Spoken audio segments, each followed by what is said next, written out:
अस्सलाम वालेकुम, this is Tayyaba and welcome back to my knitting channel. आज की वीडियो में मैं आपको सूफ़ी स्कार्फ़ में होने वाली जो मिस्टेक्स हैं, जो प्रोबेबली बिगिनर्स कर सकते हैं, वो मिस्टेक्स भी बताऊंगी ताकि उनको पहले तो अवॉइड किया जा सके। और अगर आप ये मिस्टेक्स होने के बाद ये वीडियो देख रहे हैं, तो ये भी बताऊंगी कि आप उनको करेक्ट कैसे कर सकते हैं। तो मेरे हिसाब से 2-3 मिस्टेक्स हैं जो यूजुअली बिगिनर्स उसको कर सकते हैं।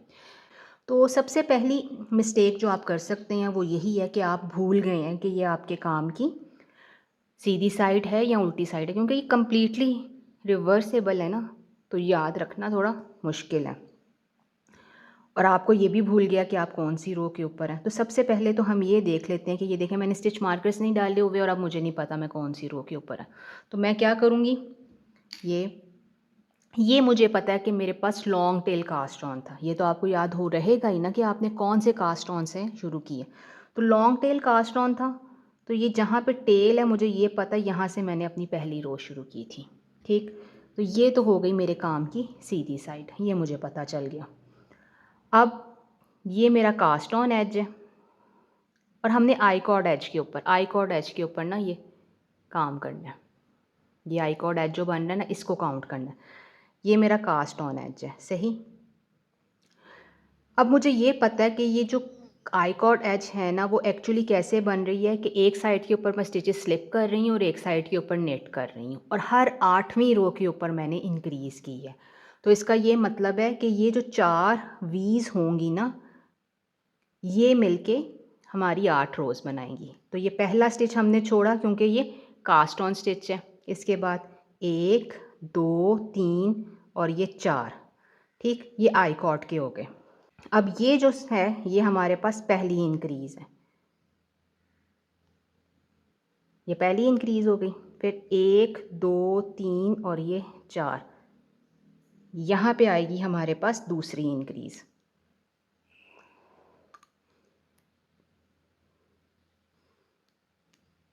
अगर तो आपने साथ साथ लगाए होंगे तो ये साथ साथ रहेंगे। फिर 1 2 3 4, ये आ गई हमारे पास तीसरी इंक्रीज़। फिर 1 2 3 4,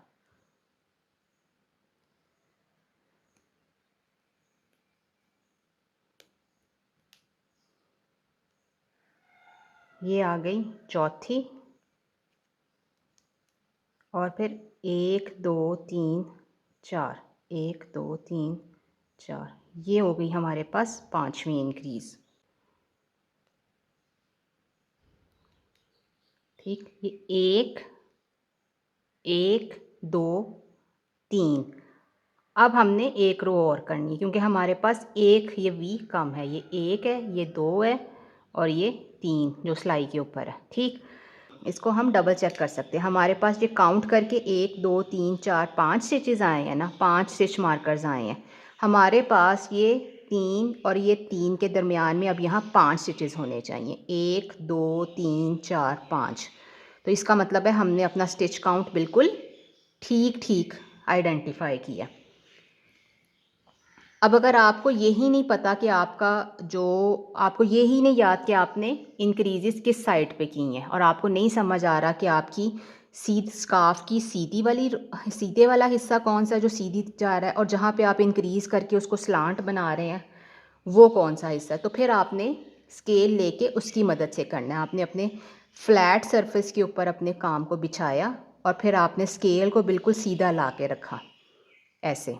तो ये जो फ़र्क आ रहा है ना, ये देखें, जब आप स्केल को सीधा रखेंगे ना तो ऑटोमेटिकली वो आपको बता देगा कि इसमें ये हल्की सी तिरछापन है। तो ये इस तरह से आपको पता चल जाएगा। सही हो गया। अब अगर हमारे पास दरमियान में स्टिच ड्रॉप हो जाए गार्टर स्टिच में, तो उसको हमने कैसे पिकअप करना है। तो मेरे पास तो ड्रॉप स्टिच नहीं है, लेकिन हम इसको ड्रॉप करते हैं पहले। 1 2 3, चलें, ठीक ठीक हो गया।